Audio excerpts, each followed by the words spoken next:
Jump out the fence or something.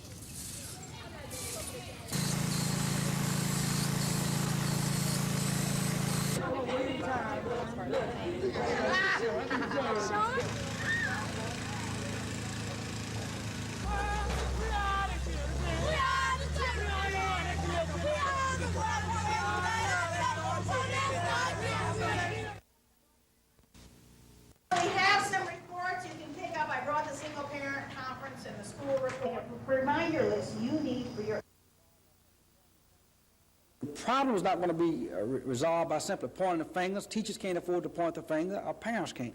It needs a partnership, a new partnership between parents and teachers and the community. The community has to be ready for reform. That is to say, it has to be willing to pay for it. It's going to require more money to build bigger schools and more comprehensive schools. So this is what this conference is all about. How can we together achieve excellence, not by pointing the finger, but by joining hands? You have to be ready to work with adults, not just children. The advantage is what you do in the classroom. Now, what's your role with all this? Well, ask your child, what do I nag about a lot? The answer might be, tie your shoelaces, clean your room, or keep the stairs clear. This is what it looked like today at all of Montgomery's 7-Eleven stores, and this is why. Members of the National Federation for Decency were picketing the national retail chain because the stores sell adult magazines such as Playboy and Penthouse. They have refused to take them off their rack and put them out of the way where the children and families cannot see them. They say that they are the largest family grocery store chain, and yet here they're peddling pornography in their stores. I think it's critical to the welfare of our nation. Our standards are going down, family standards, our moral standards. We simply are shutting our eyes to the things that are affecting our children. 7-Eleven corporate officials in Louisiana simply say there is a demand for the magazines and they are a consumer-oriented business. They further say their selling policies are restrictive, in the sense that the magazines are located behind the counter with only the titles showing, and that the magazines are only available to adults on request. And we have asked them, the National Federation for Decency, have asked them to take it off their shelves. And they say no because it's one of their biggest money makers. So they are more interested in making money off of pornography than they are in the families they serve. The National Federation for Decency wants the public to boycott the stores and, more importantly, wants the stores to stop selling the magazines. But at this point, it looks like it will continue to be a supply and demand situation. Craig Meadows, WSFA TV News.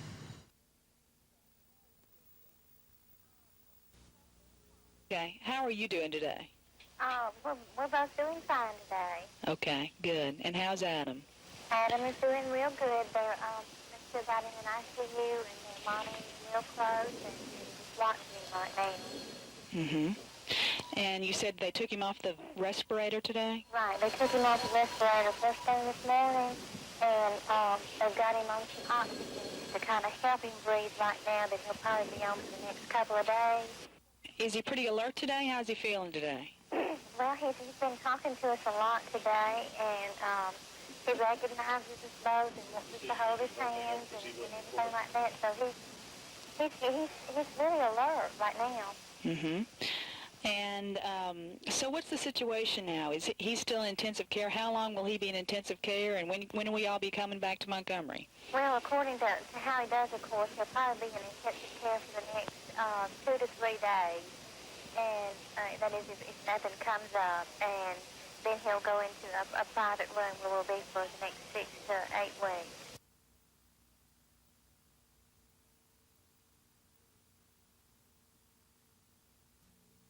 Varied constituencies and individuals that I will during the course of my report at the luncheon, but by those who have been served is an unqualified of higher education in the nation.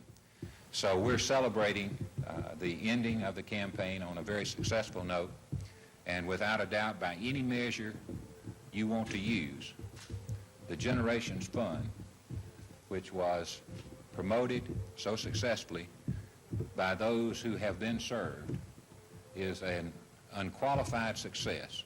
This should be, and I hope it is, a message to George Wallace and those fellows sitting at the top of Dexter Avenue, Goat Hill, and Montgomery as to what the people of Auburn think about its institution. And it should be a challenge to those people to do their part to help this institution achieve the greatness of which it is potentially capable.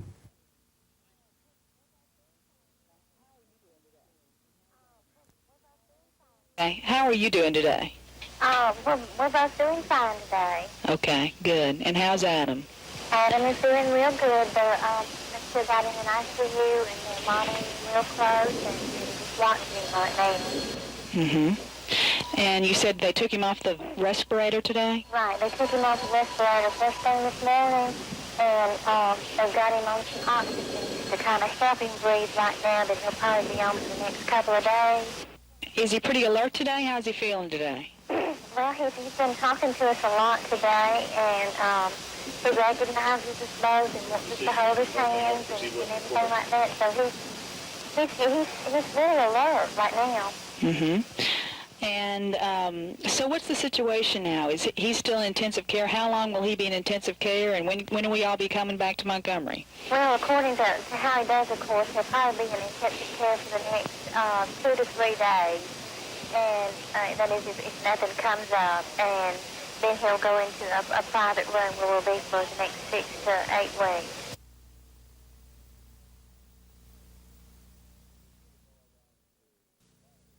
Well, it really boiled down to the bottom line was that we were voting against the communists and for the United States and for democracy in Nicaragua. There's no question but what the Nicaraguan government now is Marxist communist, that the Sandinistas fooled everybody when they overthrew Somoza. We thought we'd have a democratic government there, but it's the Cubans in there and it's the Russians in there that are supplying the arms and munitions to them, and they are not going to have a democracy there and freedom of expression, enjoy any of the freedoms that a democracy does enjoy until they have a new type of government. And as long as the Cubans and the Soviets are supplying arms and weapons to the Sandinistas, I think it makes sense for us to support the Contras who are trying to have a democratic form of government.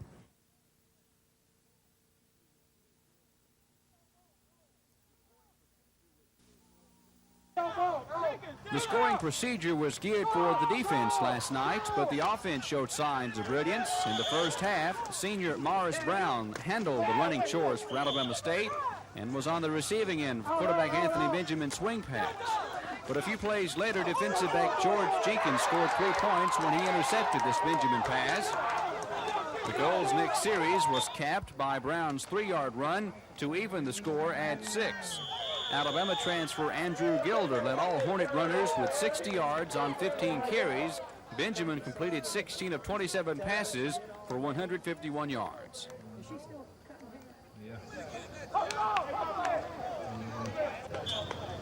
Understand that? I said Smith the ball. We're going to get you a real job.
about 700 Laotian refugees who live and work in the Montgomery area. Most of these people settled here after arriving from war-torn Laos, which, like Vietnam and Cambodia, fell to communist rule in 1975. More than 100 Laos refugees met here at Kudapan this afternoon. This is the first large gathering of refugees since they have settled in Montgomery. The fall of Southeast Asia was a very sad time for all of these people. And everyone is looking back this week because this is the 10th anniversary of the fall of Southeast Asia. But we decided that we wanted to have a picnic and have a happy time so that they could start making some new good memories. Many of the Laotians have become Americanized in some respects, but there are still many traditions and memories to keep. It's been several years since Southeast Asia fell to the communists. Well, what do you think about when you look back at that? Well, after we fell to the communists, we look back someday, we may go back. We don't know at this time right now, but this year in the United States for set up the new life first.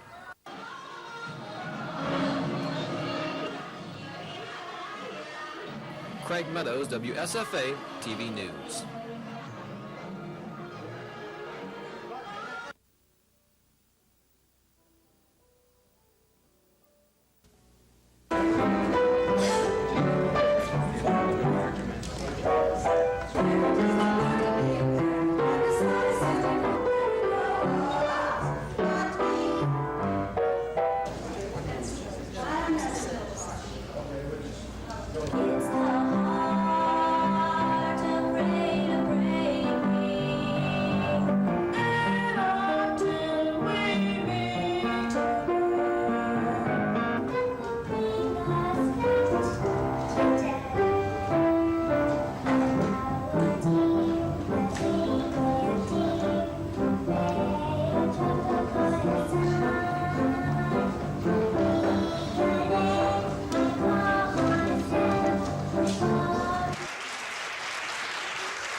In an attempt to recruit some of Montgomery County's best and brightest, high school juniors at the top of their class were invited to take a look at what the University of Alabama has to offer in curricular and extracurricular activities.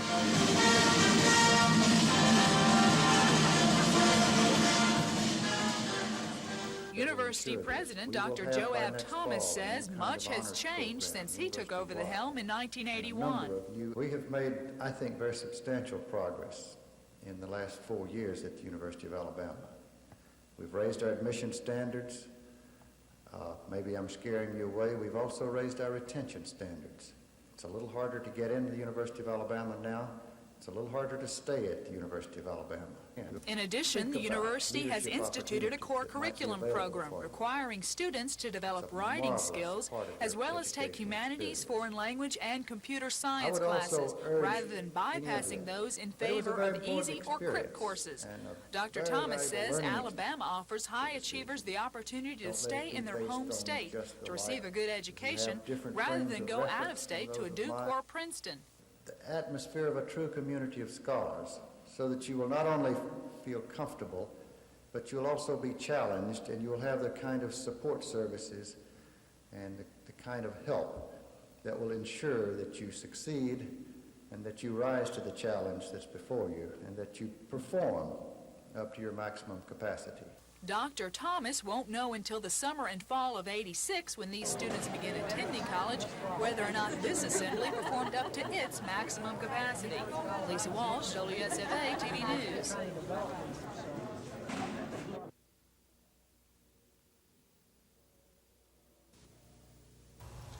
As the blackbird in the spring, 'neath the willow tree, sad and pipe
just over 21,000 Auburn faithful saw the blue team race to an early lead. Thanks to a former Montgomeryan, Curtis Stewart, he scored on an 8-yard run and caught a 36-yard pass from Bobby Walden, fighting off a blitz to get the ball away. I tell you, he jumped right up in my face, and I was just trying to find my, my hot receiver, to get it out of there. And he finally turned around. I was stomping my feet for him to turn around. In the second half, the blue team continued on a tear. Wideout Norman Bryant took it in from 30 yards out on a reverse play. The Auburn Blue were running away. The Brent Fullwood, wearing number 22 for the white squad, kicked in for 3 second-half scores. Here on an 80-yard romp, he had touchdowns of 37 and 62 yards for an average just over 11 yards a carry. The steady play of Jeff Berger, Bobby Walden, and Pat Washington sets up a battle for the Tigers' starting quarterback position. And after last night's game, the trio of candidates spoke about their chances this fall. But I feel good where I am. I'm sure they'll make the right decision. I don't know if I'll be starting or if I'll be second, where I'll be. But, I want to contribute next year and play more than I did last year. I felt confident all through the spring for some reason. I don't know. But I've just felt loose. They've added no pressure to me at all. And I think as long as I can stay loose and, keep up, I'll be all right. The winter, I worked on my shoulders pretty well, and I didn't have any problems this spring with my shoulders. And now I need to work with my legs and my shoulders both. Just work the weights as much as possible and do a lot of running to build strength in my body.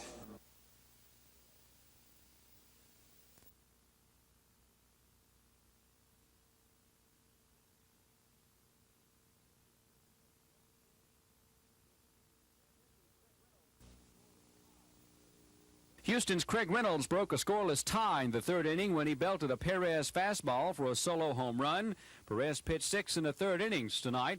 Atlanta's only score came in the fourth. Dale Murphy hit a sacrifice fly. Brad Cummins tagged from third to score. He had reached with a double and a wild pitch. Houston called it an evening in their half of the ninth. Allen Ashby scored when Enos Cabell ripped a fly ball between Kaminsky and Murphy. The relay throw from Ramirez to Cerrone was a little offline. Ashby was safe as Houston beats Atlanta by a run.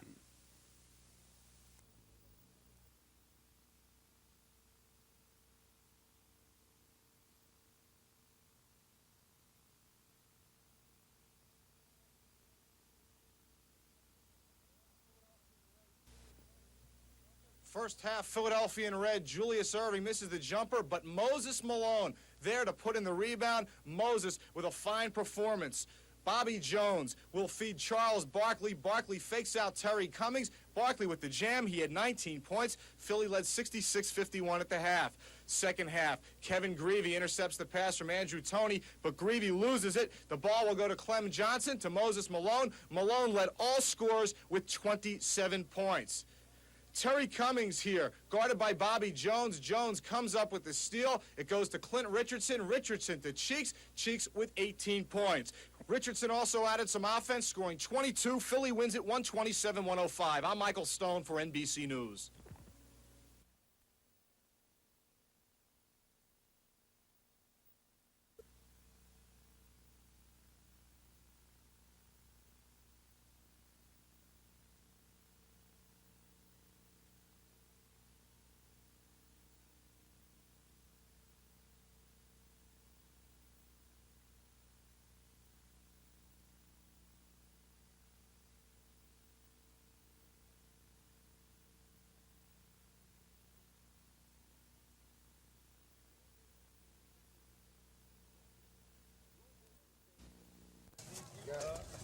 Local and state officials this afternoon dug in for the long haul. The groundbreaking for the prison symbolizes a commitment by the state to build and operate a minimum security prison here in Bullock County near Union Springs. The significance today is really to let the local people know that we're actually moving in on the site today to actually begin the construction. The selection of the 100-acre site for the prison has not been without controversy. Back when the news surfaced that the state was considering a prison in Bullock County, some local residents sued the county commission to stop the transfer of the land to the state. A judge later ruled in favor of the county. All opposition was stopped in March of last year when Bullock County voters overwhelmingly approved the prison proposal. It will mean approximately 250 new jobs for our county and at least a $3 million up payroll. And when you turn that $3 million over, it will create approximately $20 million to our city and counties. When completed, the estimated $8.3 million prison will house 611 inmates and have a 211-bed mental hospital. The facility is scheduled to be opened in August of next year. Craig Meadows, WSFA TV News.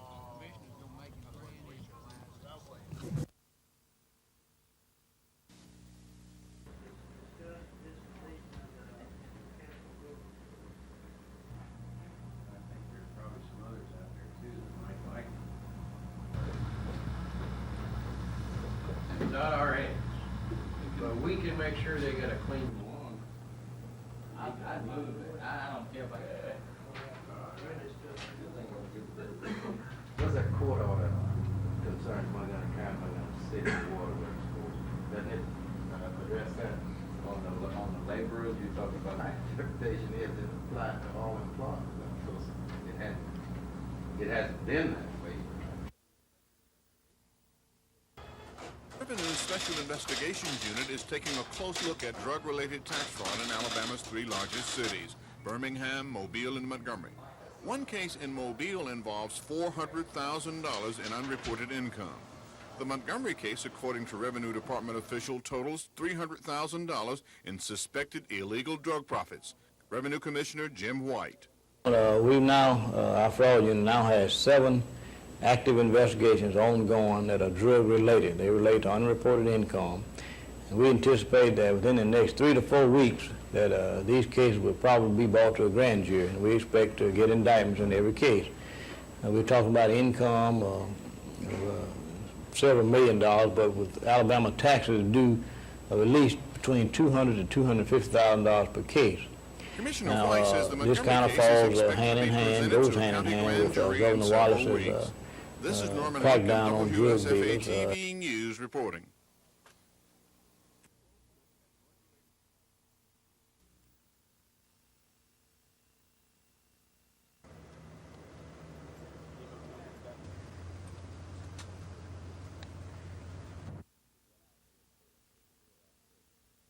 He went out head first, put his head out first. They had him by the leg and was trying to hold him, but they could not hold him. So this inmate fell, hit the other one on the way down. They both fell.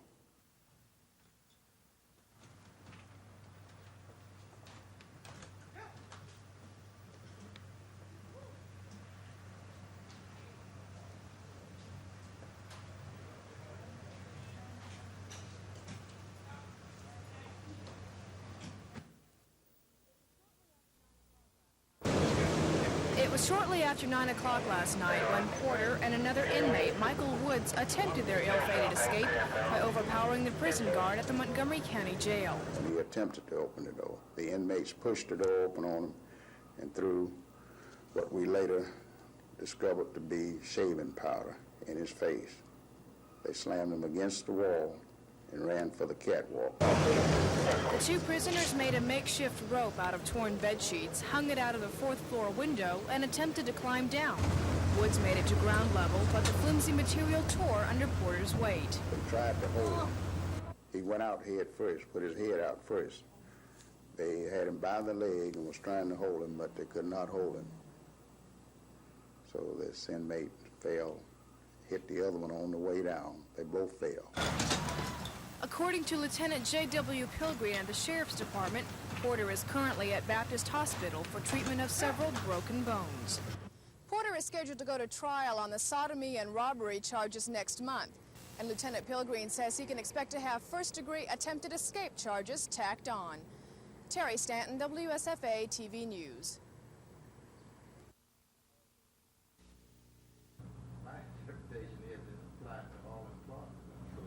All the stuff that couldn't be got off the blueprints, I don't know if y'all familiar with this, but when you're pouring, and he's gonna straighten all this out. But the end of the job site might be another year from now, and like I say, you know, I don't see why we should wait till the end, and then they call a meeting and he'll deny it all, you know, because there's different. You know, have some justification.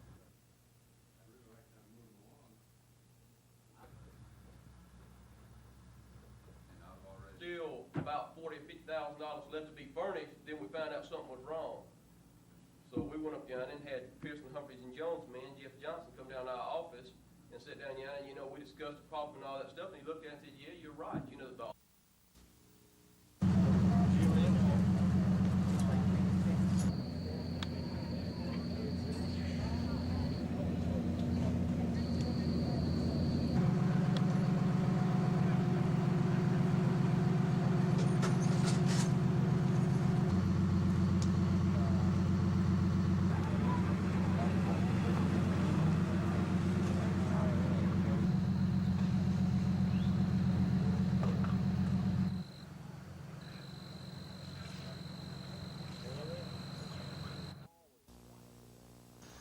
Troy City Hall was quiet today, a contrast to what the scene will be like tomorrow night. Troy officials agree there's more interest in this election than in any previous election in the city's history. A record number of voters turned out for the general election 3 weeks ago. Officials predict tomorrow's turnout will be just as large. Most of the interest is on the mayor's race, where 2 men want to become Troy's first full-time mayor. City Commissioner Jimmy Lunsford now serves as Troy's mayor, while Gene Ducote is a retired government employee. Both men agree the change to a mayor-council government is the key issue. I asked for the people to vote for the mayor-council form of government last October, and as you're aware, 77% of the people in Troy expressed a desire to change. I think the mayor ought to be available all of the time to help the city employees in running the city, and to be available to the public when they have a question concerning the city. A heavy black voter turnout is expected. Blacks are opposing each other in 2 council races, meaning voters will choose the city's first black elected officials. The new council will take office May 8th. Cal Calloway, WSFA TV News, Troy.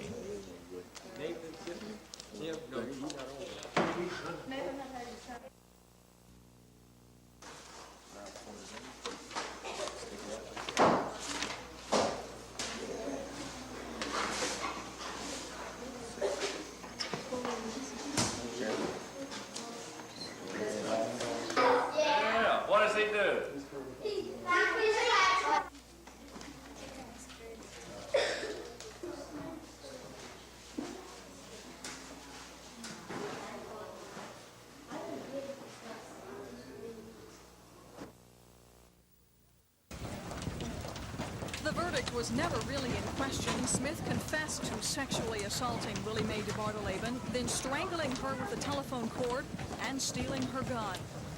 In this particular case, or in all capital cases, when they plead guilty, the state has the burden of proof, just as in any other trial, because of the seriousness of the case.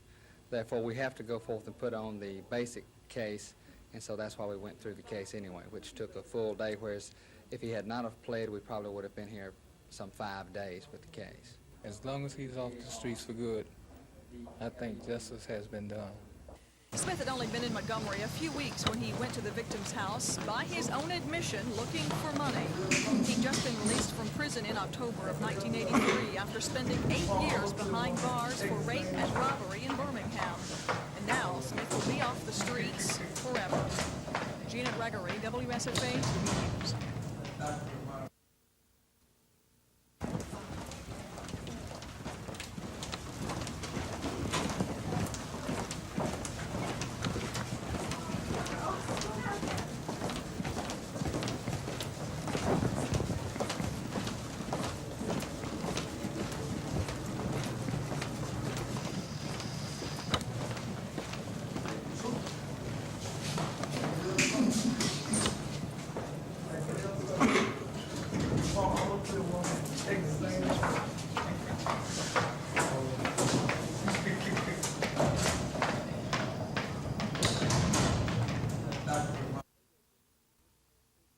Saturday night's A-Day game from Jordan-Hare Stadium was the public unveiling of the Tigers' new I formation offense. But the eyes of many of the 21,000 fans on hand were focused on senior Pat Washington, redshirt freshman Bobby Walden, and sophomore Jeff Berger, 3 young men battling for the #1 quarterback spot. The 3 were all impressive Saturday night, Washington hitting on 15 of 25 attempts for the Orange squad. Berger and Walden, meanwhile, both engineered touchdown drives for the Blue. But the man who really stole the show was not a quarterback, but a running back. Junior tailback Brent Fullwood erupted for 217 yards, including 3 long touchdown jaunts in the second half. No small accomplishment for a guy who missed 2 weeks of spring practice running track. Ran some track tonight, didn't you? A little too much track because I am totally exhausted. But it was Fullwood who had the blue defense gasping for air. The Tigers' I formation, the die I, seemed to fit him like a glove. Oh, I love the I because that's all I ever ran in high school was the I. And then when they switched to the I, that was right down my alley. I ain't have no off, all about me at all. Look for a hole and use your speed and so I can show the people I can really play football. That's what I really want to do. And Saturday night, before some 21,000 screaming Auburn fans, he did just that.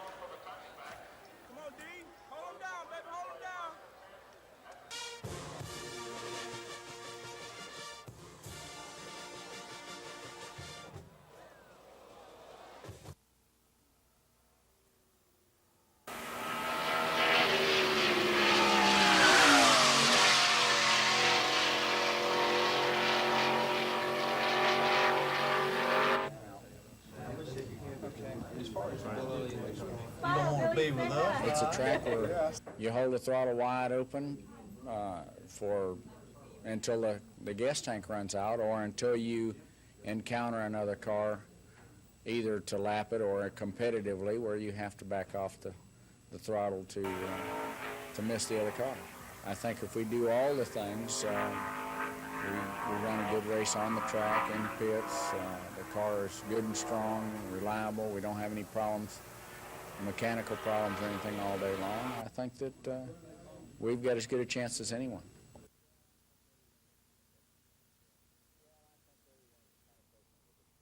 Well, I think everyone's kind of taking it with a shrug. Mm-hmm. Bill Elliott's already run 207 with his roof, with the body line moved up a half inch. So obviously it wasn't a major thing, and the people inside of racing that know what's going on all feel that it was a very good PR maneuver by NASCAR to cut the heat a little bit. Junior Johnson has been crying pretty loud about them letting someone besides him have an advantage, and so I think that they're trying to satisfy all this. In the meantime, I think they're probably giggling behind closed doors about how good Bill Elliott's running, because he's a youngster, he's very, very popular, and it seems to have been very good at the ticket office.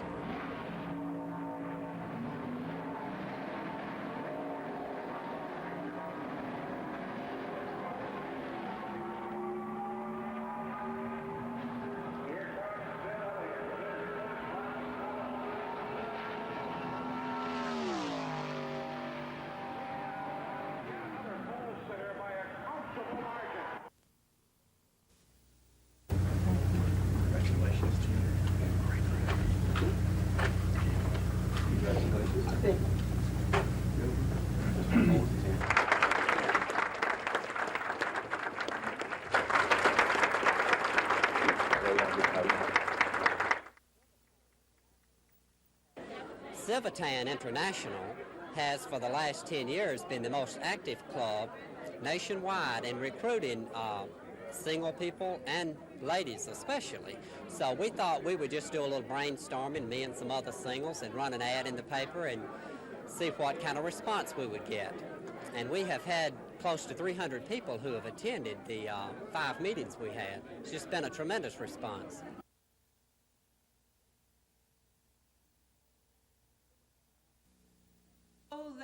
Phyllis Schlafly is a conservative Republican. Richard Clark is a liberal Democrat. As you might imagine, they have different views on many subjects.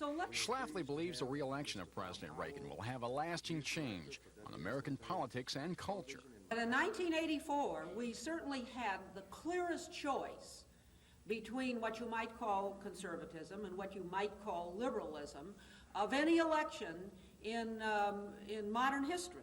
But Clark questions the Reagan impact, especially in regard to social programs. After 4 years, with great popularity and a large majority in the United States Senate, he has not ended a single major social program. They also have different views on the Reagan defense policy. The Democratic platform came right out and said it's impossible to defend ourselves. The Reaganite approach is America is the great can-do society. Indeed, he has doubled the military budget in these short years. And of course, the deficit. He has doubled the national debt. They debated for an hour and a half, and perhaps the only clear winner was the audience of students and faculty members who had the chance to hear opposing viewpoints.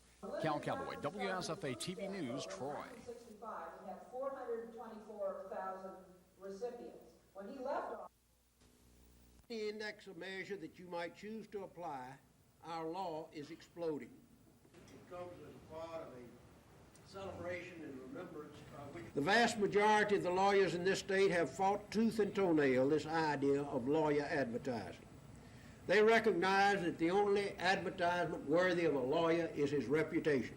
Advertisement through the public publications is the bottom of the barrel trying to entice clients that they don't deserve.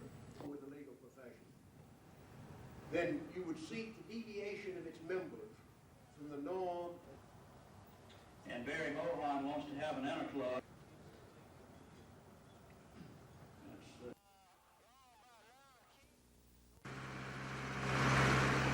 Helping build rural America. That is the motto of the Farmers Home Administration, and this week they are observing their 50th anniversary.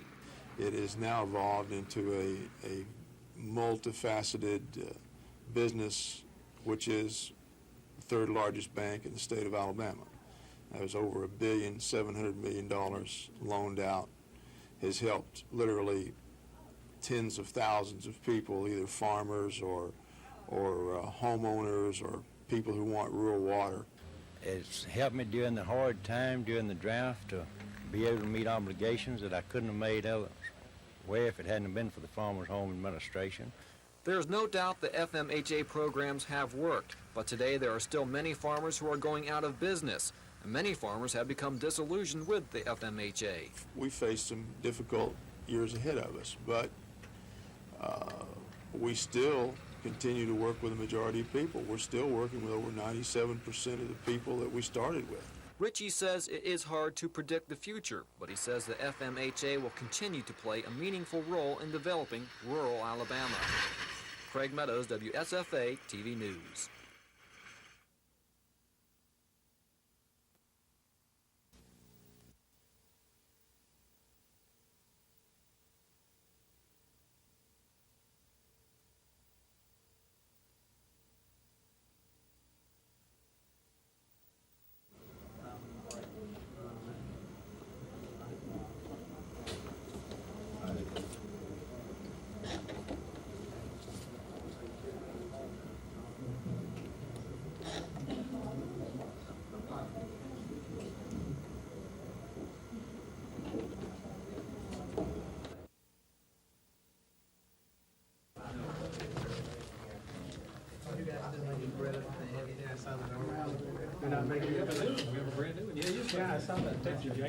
What'd you need to know? We wanted to ask you a couple Wait a of second, questions. Barbara. Okay. We'll let them shoot. Mr. Underwood, what will be the basis of your defense?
you're aware, 77% of the people in Troy all of the time to help the city employees in running.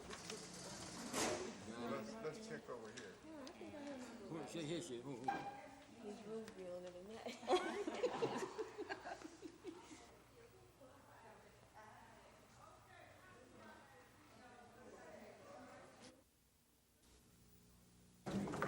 Defense attorneys charge that Williams' constitutional rights are being violated because an all-white jury is hearing the case. One of the two alternate jurors is black. Judge Joseph Phelps told the defense that they are too late bringing up the complaint, but he may hold a hearing on the matter later. The jury is sequestered at a local motel during the hearing, cut off from any news of the trial. The Williams case centers on whether the defendant owned $10,000 worth of cocaine police say they found beneath the ledge under Williams' North Montgomery home. The defense counters by saying the 24 bags of cocaine could have been placed there by practically anyone. The Williams trial is expected to continue for several more days. This is Norman Lumpkin, WSFA TV News at the Montgomery County Courthouse.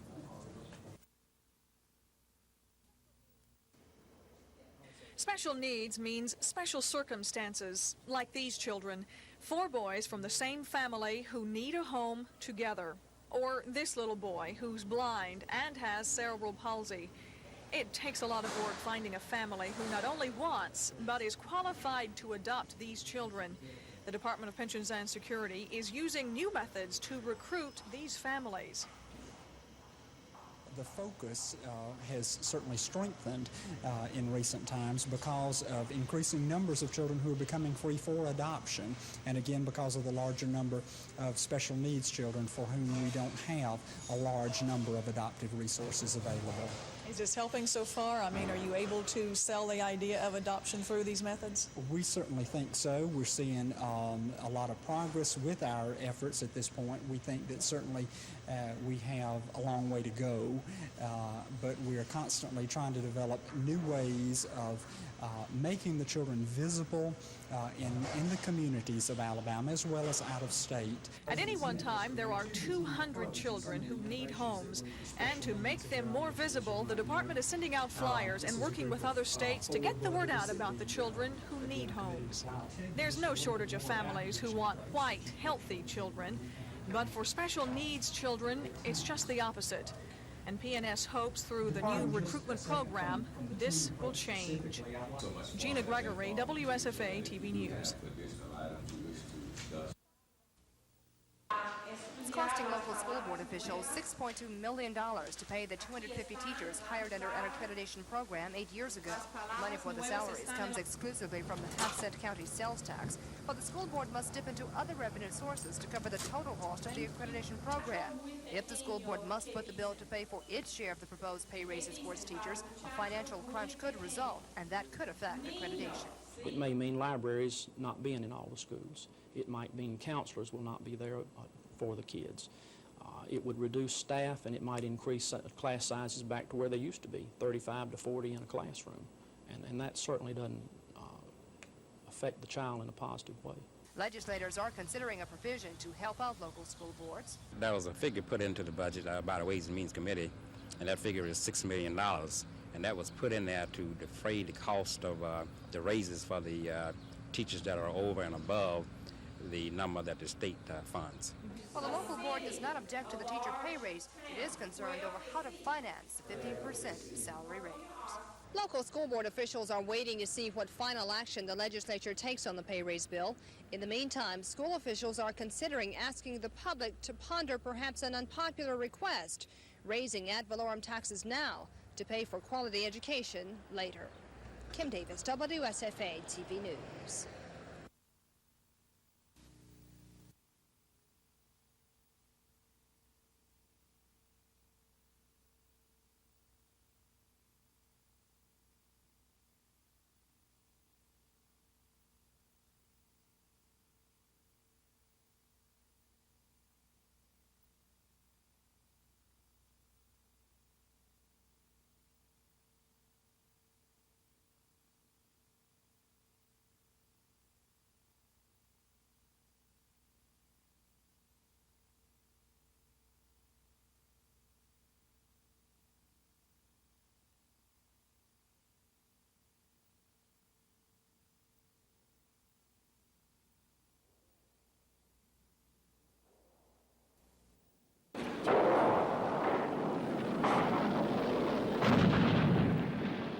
The Vietnam War took a toll on the young men of this country.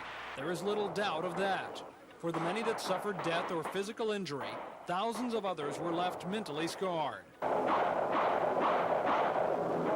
But this is a story about the rest, about Vietnam vets like Willie Riggins, a successful fast food restaurant manager whose biggest problem as a Vietnam vet is that too often people think he should have problems. They seem to make too much of a Vietnam veteran whenever he gets into trouble. All veterans get into trouble. Willie saw the worst the war had to offer. At 19 years of age, he spent more than a year fighting in the jungles. He was wounded when a rocket blew up and put shrapnel into both of his legs. It gave him bad memories, but it did not ruin his life. Nor did it ruin the life of George Clements, a combat veteran who's now senior vice president for a stock brokerage firm.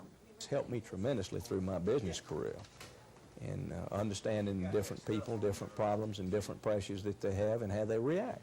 In many ways, many Vietnam vets are tired of being seen as different. As one vet put it, when you tell people you were in Vietnam, they sort of put you into another category. In short, they will be glad if the day ever comes when they are not set apart, a day when they are treated as all veterans are, a day when their successes and failures will be neither attributed or blamed on a war they once fought. Tom Foreman, WSFA TV News.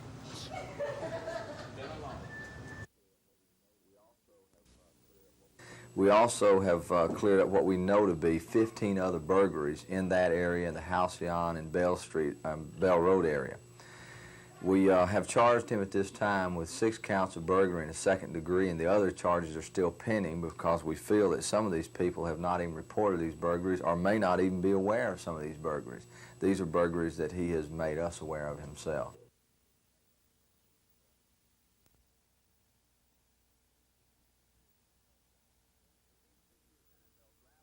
The theme of this year's NFL draft was Go for the Beef, with the first 9 players drafted being linebackers or linemen.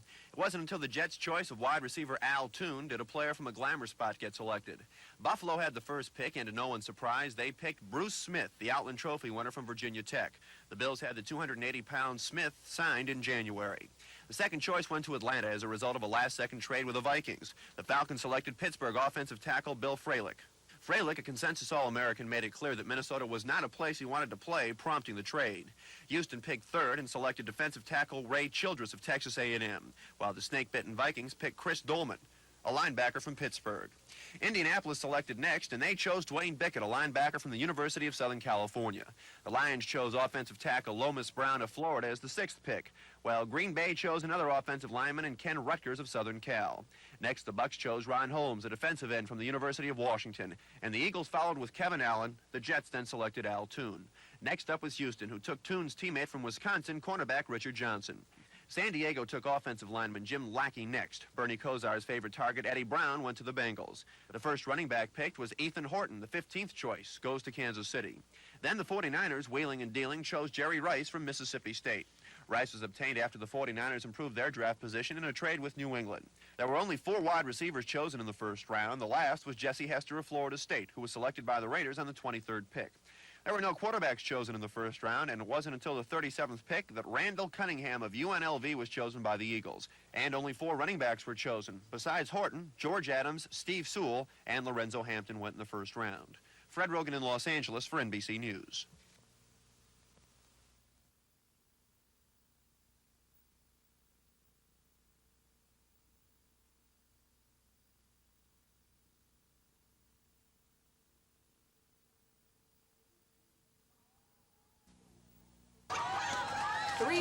Balloons went up at the Capitol today in honor of the 28,000 Alabama children who were reported neglected and abused last year. Nationwide, statistics show 18 children die each day at the hands of an abuser. Many more are reported missing. Because of these alarming numbers, PTA members want legislators to do more than pay lip service to the horrors of child abuse. We urge our delegation to move past the political game playing and get on with passage of appropriate legislation which could save the lives of our children. The bills would require criminal background checks on people who have supervisory control over children, require schools to call parents by 10 a.m. if their child isn't in class that morning, and strengthen punishment against child abusers. Judge Mark Kennedy, chairman of the Children's Trust Fund, is responsible for the money, which is collected by the state income tax checkoff for child abuse prevention. We will know later this month how much this year's checkoff brought in. If legislators pass the child abuse package, that money will be used to finance the Missing Persons Network. Right now in our state, it's easier to locate a missing car than a missing child. Lisa Walsh, WSFA TV News.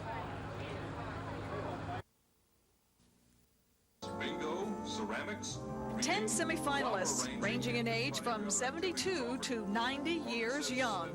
Their interests, grandchildren, working in gardens, and helping out at their nursing homes. One man they most admire, Franklin Roosevelt. Picking one of these ladies to be the overall winner is a tough order. It's time we stand and say. So, question. What would you do if someone gave you $1 million?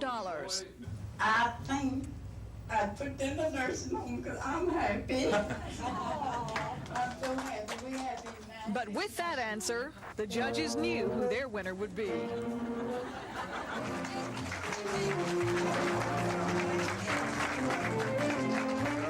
Bernie Daniels says she's supremely happy. She can look forward to a very busy year representing all the nursing homes in the state. And while only one lady can wear the crown and be the official representative, all these ladies are lovely, and they are all winners.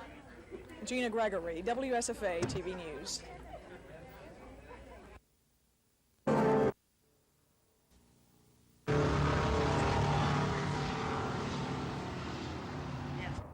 This will be the first day. Mr. Lackland will be on the issue. A lot of concern, and there should be a lot of concern for our children. Let's face it, they're our future. They are our future. So I think it's the main reason why they're focusing on it. And we'll surely let you know if we find some issues. We'll surely let you know if we find some issues.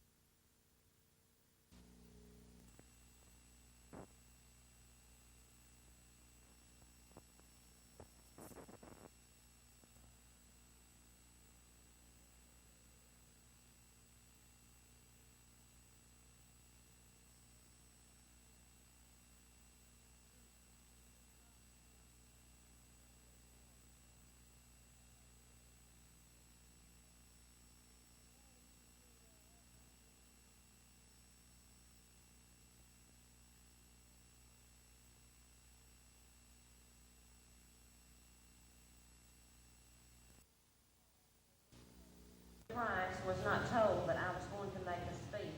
Good to see you back there, Tim Williams, in our student government program. It was a pleasure to work with him, and probably we'll see him in city government sooner or later with his persuasive argument. In our state competition. Very pleased to be here, very honored representing Governor Wallace, to be with you on this occasion that move here. They've heard from Prattville, if they're... The national body of judges affirmed that, and Jimmy...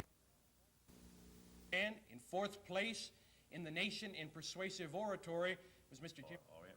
People coming to move here, they've heard. The national body of judges affirmed that, and Jimmy and David, at least Jimmy, I know I had the opportunity to judge.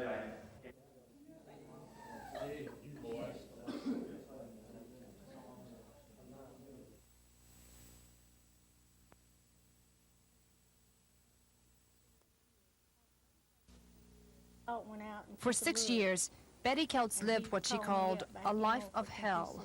Her daughter Dawn celebrated her 3rd birthday when she was kidnapped by her father. I used to think, is my little girl all right? Does she have enough to eat? Wonder if he's doing something he shouldn't be doing to her. I'm talking about my first husband that took her.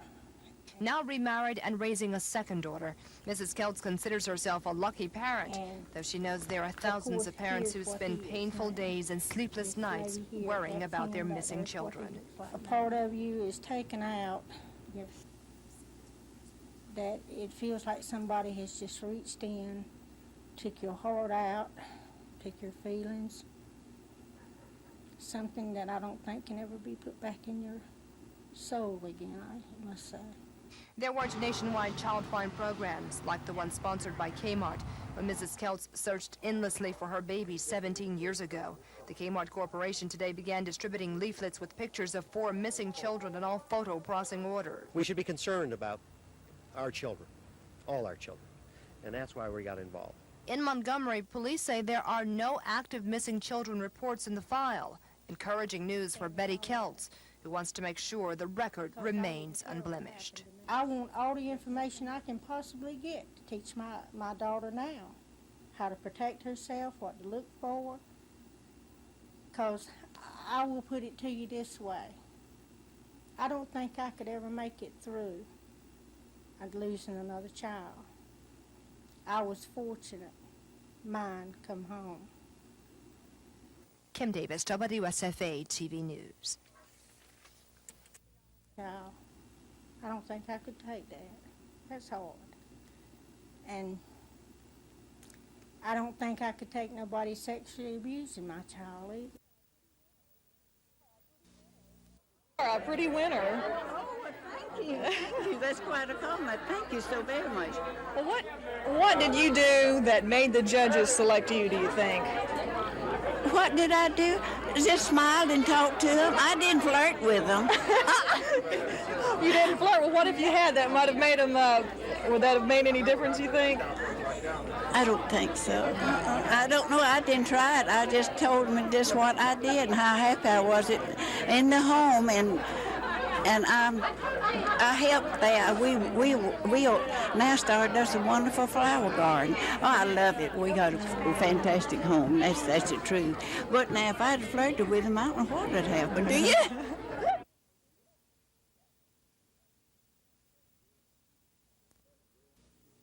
Yes, Bill. Yes, ma'am. Good to see you. Hi. Good to see you. Doesn't go to sleep. I believe one of the reasons I'm here is a lot of people's prayers were answered, and I believe that mine were answered, and I believe in prayer. I pray every day and night, all day sometime. We've been praying for you all these years, too. Should be there if we don't have anything else scheduled. It depends on what we... I won't commit on it now, but... It was 50 years ago this year that the Alabama legislature established the State Crippled Children's Service. It had a noble purpose: to provide the best possible treatment for crippled children who could not afford such costly treatment otherwise. There is no way the sponsors of this law could have envisioned the great good this program would do for hundreds of thousands of Alabama youngsters. Today, in its golden anniversary year, the program is providing treatment for more than 22,000 children at 165 clinics throughout the state. More than 500 private physicians participate in the program, not because it's profitable, because it isn't, not because they have to, but because they want to. It has been a marvelous, heartwarming success. Only recently, the U.S. Public Health Service recognized the Alabama Crippled Children's Service as one of the finest in the nation. Most Alabamians unfamiliar with the program think it provides treatment only for children with orthopedic problems. This is far from the case. Also treated are children with a variety of crippling conditions: cerebral palsy, hearing loss, visual defects, cleft lip and palate, convulsive disorders, urological disorders, congenital heart disease, spina bifida, plastic surgery, neurosurgical disorders, cystic fibrosis, hemophilia. But more than the treatment of some crippling disease, this program has done something of perhaps equal importance. It has given hope to children who had no reason to hope. It has opened doors of opportunity where there were no doors to open. Whether you believe in anything or not, you surely must believe that we never stand taller than when we stoop to help the least of these. That's what the Crippled Children's Service has been doing for half a century. That's the way we see it tonight.